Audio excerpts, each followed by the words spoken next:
Men o'zim haqimda aytishim kerakmi? Ha, nimada? Что-нибудь ему воду. Ne?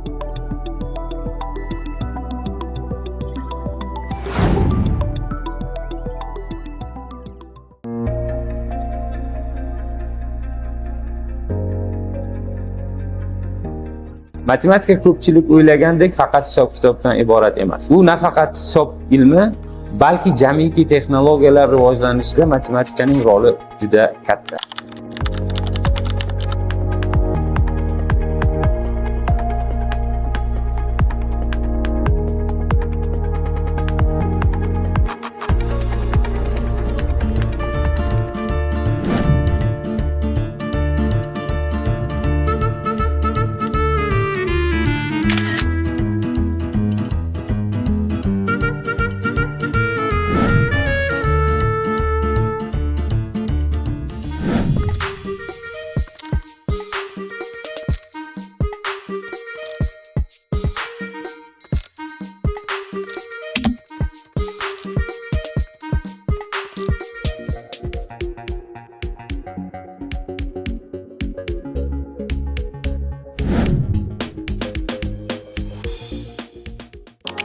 Agar bizda bakalavrni bitirib magistraturaga kirsa bola, magistraturada oladigan stipendiyasi juda kam.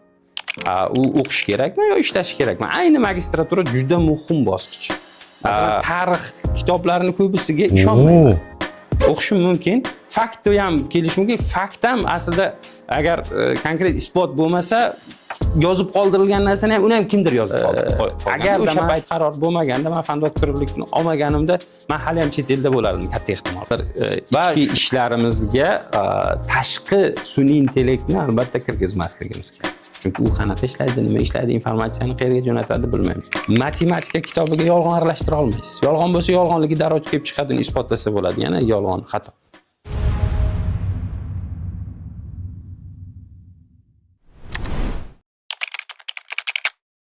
Hop, Renessans deganda demak uyg'onish nazarda tutiladi. Demak, shu paytgacha ancha darajamiz pastligini tan olib, demak biz endi uyg'onyapmiz. Endi yaxshi tomonga o'zgarishlar bo'lyapti degan ma'noni beradi Renessans. Hop, uyg'onish bo'lyapti, ko'rinyapti. Albatta 2016-yilda ketganman chet elda. 2016-yilni oxirrog'iga chet elga ketganman. Qaytganimdan keyin masalan sezganman albatta. Lekin hali uyg'onishimiz kerak, yana ko'p ishlashimiz kerak. Qachon to'la uyg'onish bo'ldi deb aytsa bo'ladi? Meni fikrimcha, agar mana hozir sun'iy intellekt zamoni-yu, sun'iy intellekt mana juda ko'p sun'iy intellektlar chiqdi. ChatGPT, DeepSeek, yana boshqasi bor. Xo'p, agar biz shunaqa darajadagi shular bilan birma-bir raqobatlashadigan birorta sun'iy intellekt agar chiqarsak, men ikkilanmasdan aytamanki, bizda uyg'onish bo'ldi, Renessans bo'ldi deb ayta olaman. Ungacha alomatlari bor deb aytish mumkin. Lekin hali o'zimiz o'zgarishimiz kerak. Standartlarni yuqori qo'yishimiz kerak. Bu endi o'zimizni ichimizda bo'ladigan narsa. Juda ko'p standartlarni yuqori darajaga qo'yib standartlashtirishimiz kerak. Songa emas, sifatga ishlab boshlashimiz kerak. Mana shu men ishlagan hamma joylarimda mendan 10 ta maqola so'ramaganda, bitta yoki ikkita maqola faqat mana bu jurnallargagina deb aytgan. Top 50 ta jurnalni ko'rsatadi. Singapurda top 20 tani ko'rsatgan. Mana shu jurnallar bor, shularga maqola qilasan. Shularga maqola qilganing o'tadi. Boshqasi qiziqtirmaydi ularni. Ya'ni demak standart boshqacha. Agar sizni u yoqda sizni qanaqa baholashadi? O'sha top joylarda. Sizni 100 ta maqolangiz bilan baholashmaydi. 2 ta yo 3 ta juda zo'r ishingiz bo'lsa, o'sha bilan baholashadi. Demak, standartlar mana shunaqa. Bizda hozir songa ko'p e'tibor berilyapti. Buni to'g'rilash kerak. Asta-asta to'g'rilanadi. O'sha yangi standartlarni asta-asta joriy qilish kerak deb o'ylayman. Juda ko'p yaxshi islohotlar bo'lyapti. Misol uchun, men aniq fanlar emas, fanlar bo'yicha birinchi aytadigan bo'lsak, men o'zim fan doktoriman. Nima uchun fan doktori bo'ldim? Chunki demak, prezidentimiz qarorlariga ko'ra 300 talikda PhD himoya qilgan to'g'ridan-to'g'ri O'zbekistonda fan doktori darajasi beriladigan bo'ldi. Mana shuning hisobidan fan doktori oldim. Va bu juda to'g'ri qaror deb hisoblayman. Agarda mana shu qaror bo'lmaganda, men fan doktorlikni olmaganimda, men hali ham chet elda bo'lardim katta ehtimol bilan. Va shunaqa boshqa tanishlarimni ham bilaman. Ya'ni mana shuni o'zi ham demak qaytishimizga sababchi bo'lgan omillardan bittasi. Chunki nima uchun bu? Chunki fan doktor, bu yerda fan doktori bo'lish uchun nechtadir maqola qilish kerak. Uncha maqola mani standartlarim bo'yicha, ya'ni standartlar boshqada. Mani standartlarim bo'yicha uncha maqola qilishga ko'p vaqt ketadi. U top jurnallarga, oddiy jurnalga maqola bergiz kelmaydi. Misol uchun qilish mumkin, Scopusda juda ko'p maqola qilish mumkin. Misol uchun, masalan, bemalol qila olaman. Lekin standartni yuqori qo'yaman. 10 ta maqola qilishim uchun menga 3 yil yo 4 yil vaqt kerak bo'ladi. Ya'ni O'zbekistonda DC qilishim uchun mana shuncha maqola qilishim kerak degan bir standart nima bor. Vaqt tomonidan yutqizaman, keyin O'zbekistonga kelgandan keyin o'ylab ko'ring, agar men PhD bo'lib kelsam, DC qilmoqchi bo'lsam, juda ko'p ishlashim kerak, juda ko'p qog'ozbozlik va hokazo ishlarni qilishim kerakda, vaqtim mana shunaqa narsalarga sarflashimga to'g'ri kelardi. Hozir masalan topda bitirganlar to'g'ridan-to'g'ri keladi, DC qiladi va ilmiy ishini o'zini standartlar bo'yicha davom ettiraveradi. Bu juda katta o'zgarishlardan bittasi. Endi aniq fanlarga keladigan bo'lsak, aniq fanlarda ham nima parallel yaxshi tomonga o'zgarishlar ko'p va hozir ya'ni yaxshi kuchli olimlar bor. Bizda aniq fanlarda ancha yuqori. Matematika o'zi umuman men matematikadan o'sha dunyo high level, ya'ni yuqori standartlarda ishlaydigan matematiklarimiz ko'p va bu juda yaxshi. Ularga yaxshi sharoitlar ham bo'lyapti, adashmasam hozir. O'zi umuman olganda avvallar bizda ko'p yoshlar chiqmasdi chetga. Xo'p, chiqqani ham qolib ketgan bo'lishi mumkin, lekin qaytayotganlari ham bor. Hozir chiqayotganlar soni oshdi. Qancha chiqayotganlar soni oshsa, shuncha qaytayotganlar ham ko'payadi. Men o'sha nimada ham ko'rdim, Italiyada ham ko'rdim. Italiyada misol uchun top universitetida magistraturani bitirgan bolani kerak bo'lsa o'ziga olib qolmayapti-da, bor deyapti, chetda o'qi deyapti. Sen deyapti, bu yerga moslashib qolgansan. Undan ko'ra boshqa joyga borib o'qisang, sen boshqa joyda yanada o'sasan deb o'zlari demak xayrixoh bo'lib jo'natadi. Va qolib ketsa ham zarar qilmaydi, sababi doimiy kontakt bo'ladi, u foydasi tegadi. Demak, biza aynan qaytish uchun, to'g'ri, ularni qaytish uchun ham sharoitlar qilishimiz kerak. Bu tomonlari ham bor. Lekin avvalo ko'proq chiqarishimiz kerak. Chunki misol uchun bu yerda ko'p muammolarni ko'rdim men o'zi kelganimda. Misol uchun magistraturada bitta muammo bor. Agar bizada bakalavrni bitirib magistraturaga kirsa bola, magistraturada oladigan stipendiyasi juda kam. U ishlashiga to'g'ri keladi. Juda kam. Men bilmayman, 1 milliondan ziyod hech kim stipendiya bermaydi magistraturada, shuni bilaman. Uncha puli yetmaydi. Bola nima qiladi? Haftasiga 20 soat ishlaydi. U o'qish kerakmi yo ishlash kerakmi? Ayni magistratura juda muhim bosqich. Agar shu bola chet elga borsa, o'sha vaqtini ilm olishga sarflaydi va o'sadi. Bizada bo'lsa iloji yo'q, u nima qiladi? Ishlaydi va xohlaysizmi yo'qmi, ilm yuqori bo'lmaydi. Demak, shu maqsadda misol uchun biz yoshlarni chet elga jo'natsak, qaysidir ma'noda borsa, yaxshi ilmini oladi, yetuk kadr bo'ladi, balki 20% qaytib kelar, qolgani o'sha yerda turib foydasi tegadi bizaga. Asli jo'natishdan qo'rqmaslik kerak. Va darrov qaytartirishga ham harakat qilmaslik kerak. O'sha yerda ko'proq bo'lsa ham, ular orqali ko'p narsa qilish mumkin. O'sha yerda turib, hattoki o'zi umuman o'sha yerda qolsa ham ular keladi, hech bo'lmasa turist sifatida keladi. Bizga iqtisodiy ham foydasi katta-da aslida. Shu kerak, bu yerda ham sharoitni albatta asta-asta yaxshilasa o'zi kelaveradi. Demak, endi sabablar ko'p. Asli Singapurdan qaytayotganimda ular xafa bo'ldi, chunki yanada yaxshiroq kontrakt taklif qilgandi. Qolishimni so'rashganda. Endi yaxshi ilmiy ishlarimiz yaxshi ketayotganda, endi baribir qachondir qaytishim kerak deb his qilardim. Chunki men ustozim yuborgan paytda qaytishing kerak, bu yerni rivojlantirishing kerak, o'zing sohang bo'yicha demak rivojlantirishing kerak degan bir nimani aytgandilar. Endi yuborishdan oldin shunaqa bir qaysidir ma'noda shartday qabul qilgandim. Endi ustozi aytganini qilish kerak. Keyin boshqa tomondan albatta bu yerda shogirdlarim ko'p edi. Ular uchun ham qaytdim.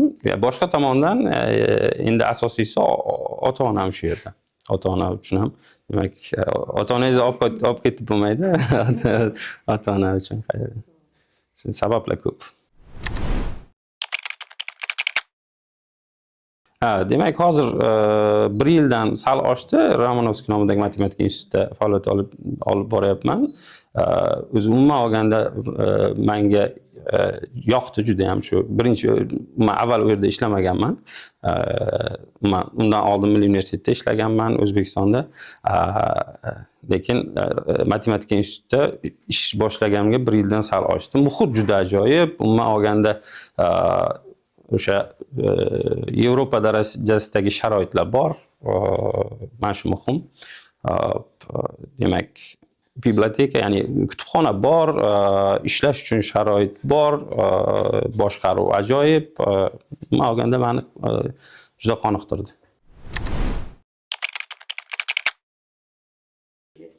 Albatta, umuman olganda odam o'zi sezadi darajasi qanchalik ko'tarilmaganligini.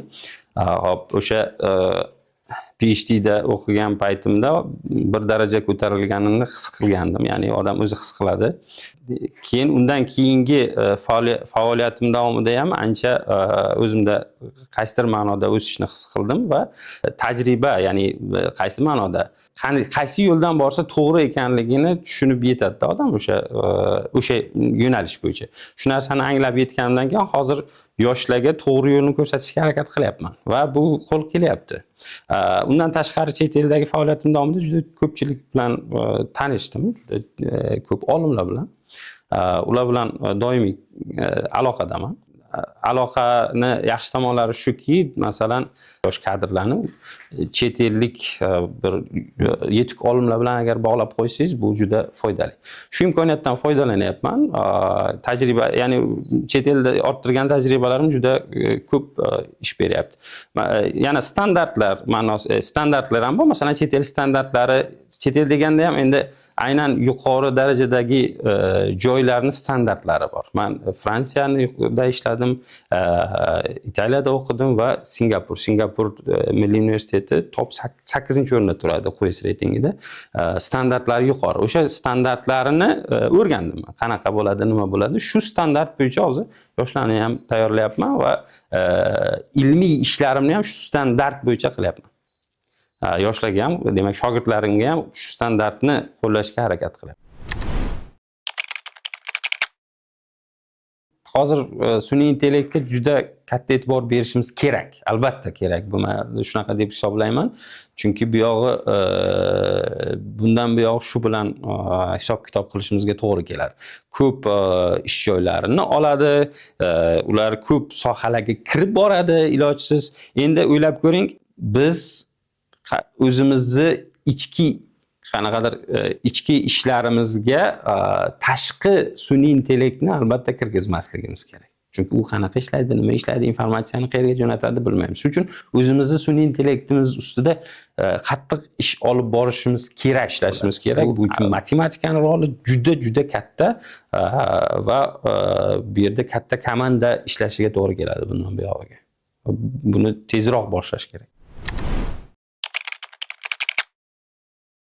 Asli mana fundamental matematika deymiz biza, lekin agar to'g'ri fundamental matematika bilan shug'ullanayotgan bo'lsangiz, hammasi amaliyotda qo'llaniladigan matematika. O'zi amaliyotdan kelib chiqqan masalalar bilan shug'ullaniladi.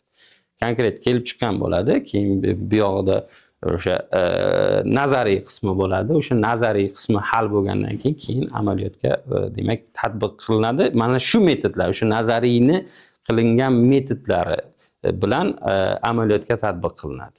Ya'ni aslida bir-biriga juda kuchli bog'langan. Bular boshqa deyish noto'g'ri.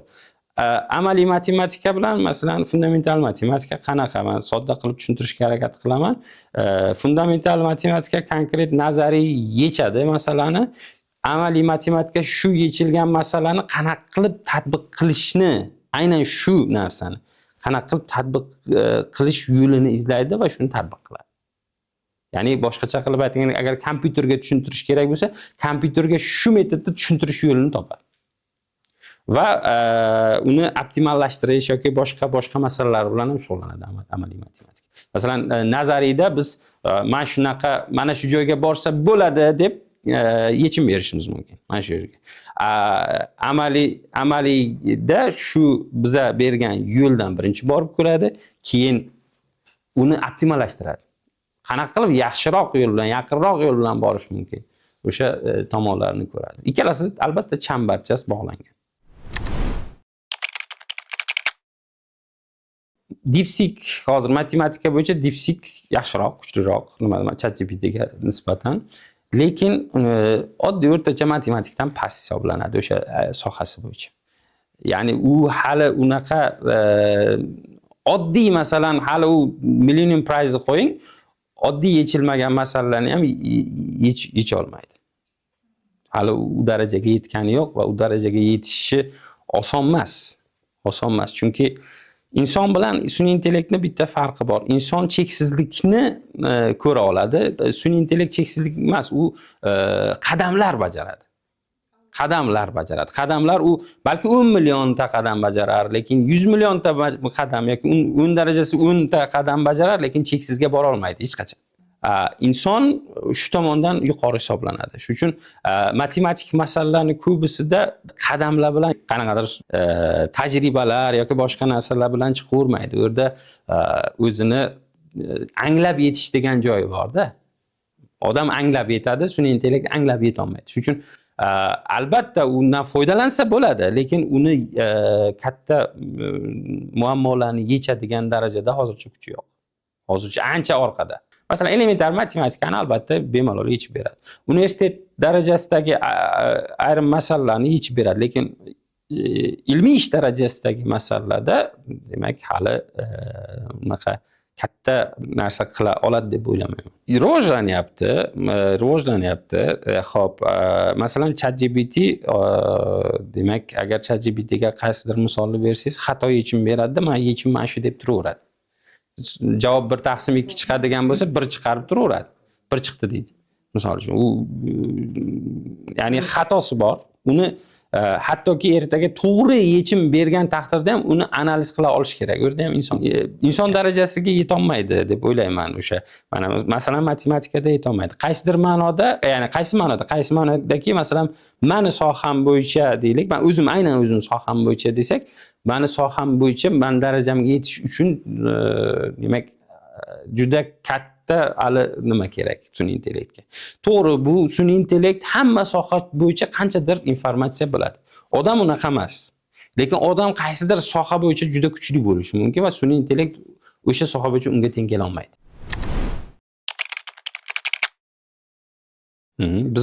Biz matematiklar nima qilamiz? Masalan, men maqola yozadigan bo'lsam, maqolamda qanaqadir teorema ishlatadigan bo'lsam, uni teoremani isbotini ko'raman. Agar u teoremani isbotda qaysidir teorema ishlatilgan bo'lsa, uni isbotini ko'raman. Unda ham nimadir ishlatilgan bo'lsa, uni isbotini ko'raman. Ya'ni eng tagigacha boraman. Ishonchli tomoni shu, bizda matematiklar shunaqa ilmiy ish qilamiz.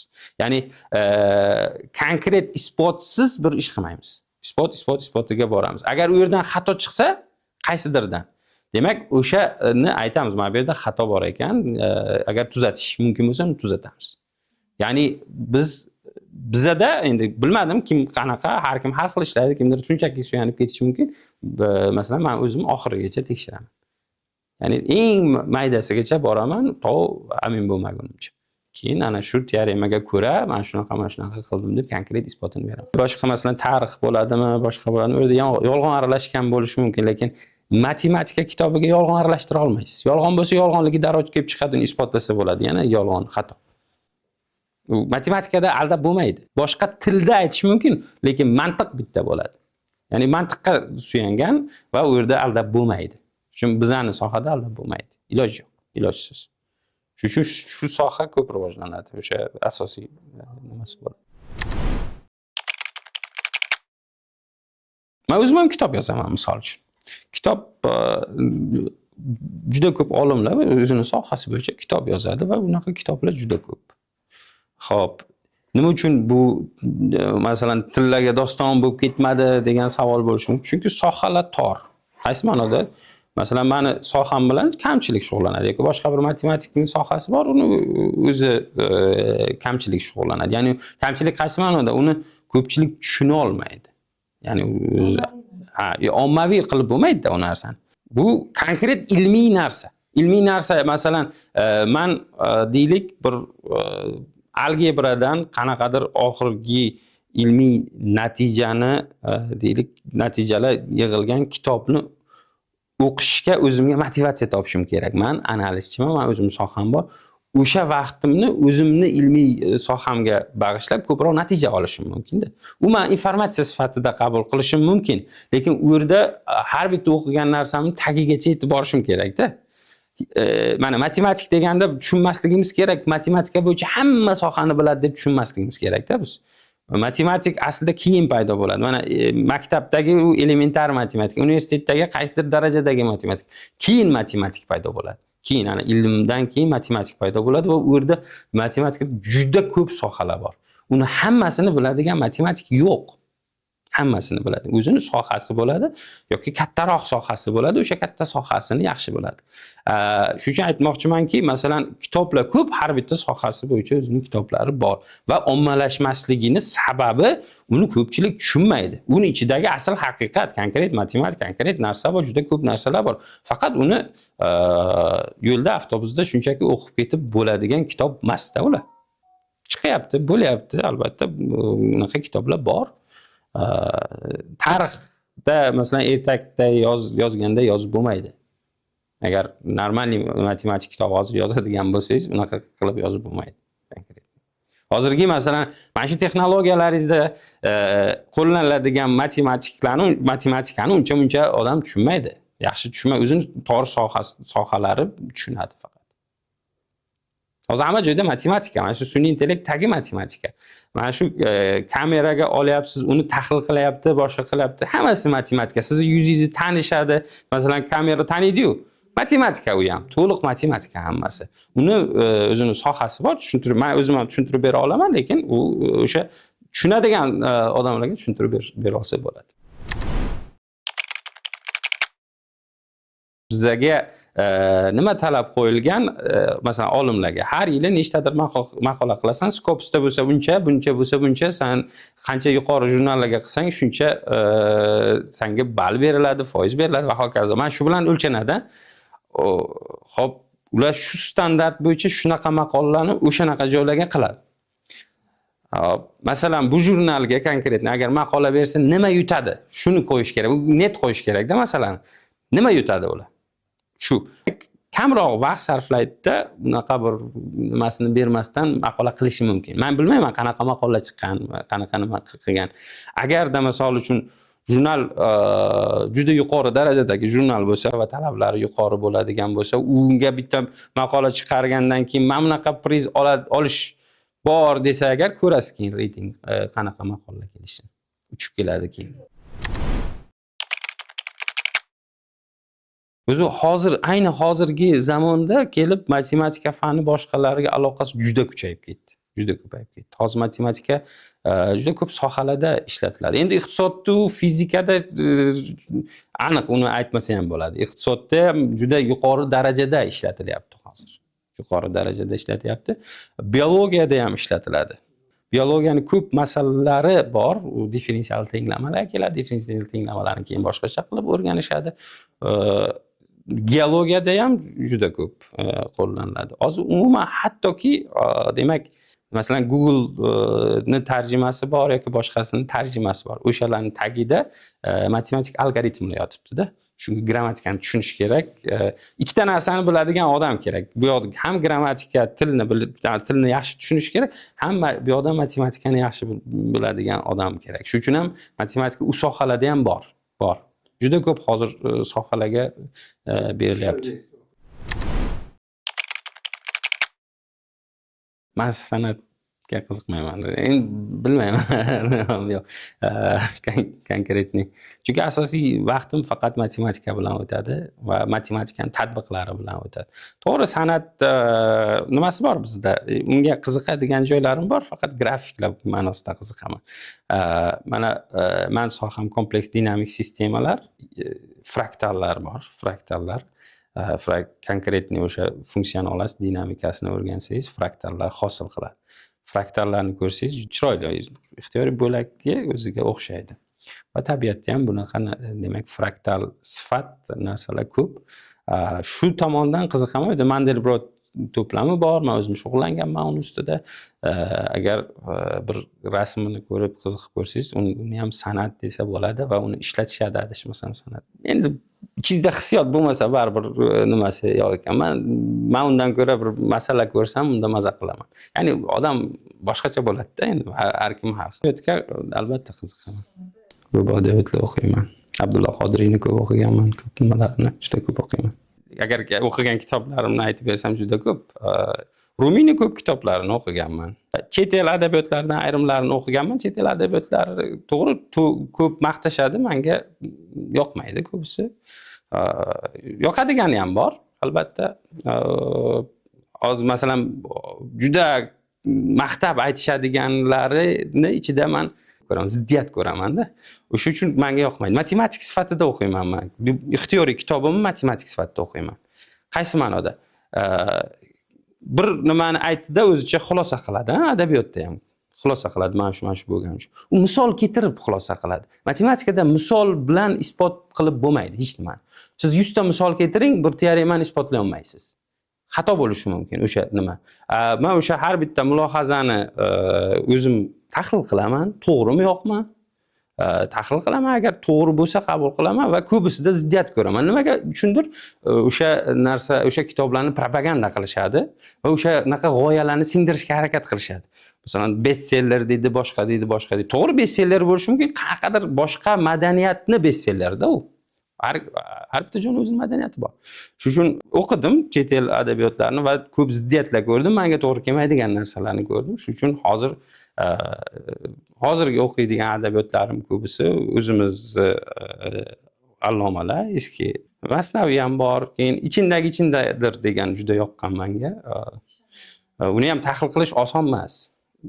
Matematik sifatida biz hamma kitobni, hamma narsani tagigacha tahlil qilamiz. Endi kimda qanaqa bilmadimi? Men o'sha bir narsani, informatsiyani oldimmi, to'g'rimi yoki noto'g'rimi, uni tahlil qilmasam qabul qila olmayman. Shunaqa. To'g'ridan-to'g'ri informatsiya sifati, shu to'g'ri ekan deb qabul qilib keta olmayman. Konkretniy nimasi bo'lishi kerak menga, fakti bo'lishi kerak yoki isboti bo'lishi kerak. Masalan, tarix kitoblarini ko'pisiga ishonmayman. O'qishim mumkin, fakti ham kelishi mumkin. Fakt ham aslida agar konkret isbot bo'lmasa, yozib qoldirilgan narsani ham uni ham kimdir yozib qolganda, o'sha paytda hukmdori, o'sha paytda odamlar yozib qoldirgan. O'qigan narsangiz agar konkret to'g'ri narsa bo'lmasa, qanday o'qiysiz uni? Shu tomoni bor. Men o'sha aniq fanlar mutaxassis sifatida shundan qiynalaman boshqa adabiyot o'qiyotganimda. Men shu tomondan qiynalaman. Va men ko'pchilikka shunday bo'lish kerak deb tavsiya beraman. Chunki bo'lmasa noto'g'ri g'oyalarga kirib ketaveradi-da. Kimdir maqtaydi, kelasiz, siz menga deysiz, "Mana shu zo'r kitob" deysiz, "Mana shuni o'qing." Masalan, yosh bolaga aytsangiz, shu zo'r ekan deb hamma narsasini to'g'ri deb, haqiqat deb qabul qilsa, u yerda to'g'ri kelmaydigan informatsiyalar ham bo'lsa qabul qilib ketaversa, qanchalik to'g'ri? Noto'g'ri bu narsa. Tahlil qilishni o'rgatishimiz kerak yoshlarga.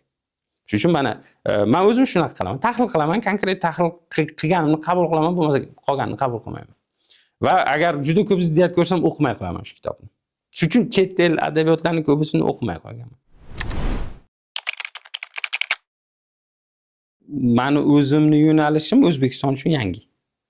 Kompleks dinamik sistemalar, demak bu O'zbekiston uchun yangi soha va bu hozir top sohalardan bittasi. Men dunyoda ham nima shug'ullanishadi. Yaxshi jurnallarga maqolalar qabul qilishadi va shu sohani bilgan mutaxassislarni doim chetga chaqirishadi. Masalan, men har 2 oyda bir chet elga boraman. o'zlari chaqirishadi, konferensiyalarga, dokladlarga chaqirishadi, ilmiy nimalarga chaqirishadi. Bunaqa sohalar hozir ko'p. Endi ularni olib kirish, olib aytish mumkin, mana bu soha deb qanaqadir aytish mumkin, lekin olib kirish masalasi bor-da, uni olib kelish masalasi bor. Qanaqa qilib olib kelish kerak? Buni bitta yo'li bor. Demak, yoshlarni jo'natishimiz kerak bo'ladi. Mana men o'zim misolimda bordim, o'sha yangi sohani o'rgandim, keldim bu yerda yoshlarni tayyorlayapman. Xuddi shunaqa, demak, ko'proq yoshlarni chiqarishimiz kerak bo'ladi. O'sha sohalar ko'p, lekin haqiqatan ham hozir o'sha juda ko'p sohalar bor.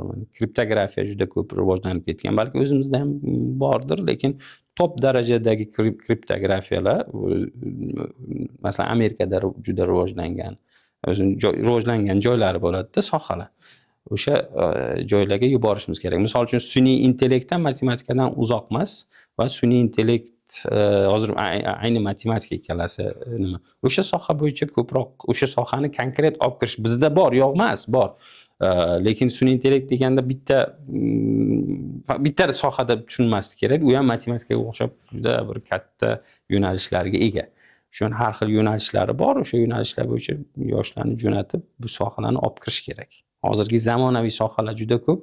Uni zamonaviyligini qayerdan qanaqa qilib aniqlash mumkin? Top jurnallar bor, top 50 yoki top 10 jurnallar bor. O'sha jurnallarda qaysi sohalardan ko'proq maqolalar bo'lyapti. Bo'ldi, tamom. Demak, mana shu sohalar demak hozirda aktual. O'sha sohalar bo'yicha demak olib kelish kerak bo'ladi. Demak, talabalarni jo'natish kerak. 3-4 yil, 5 yil vaqt ketadi. Mutaxassis bo'ladi, keladi, apply qiladi.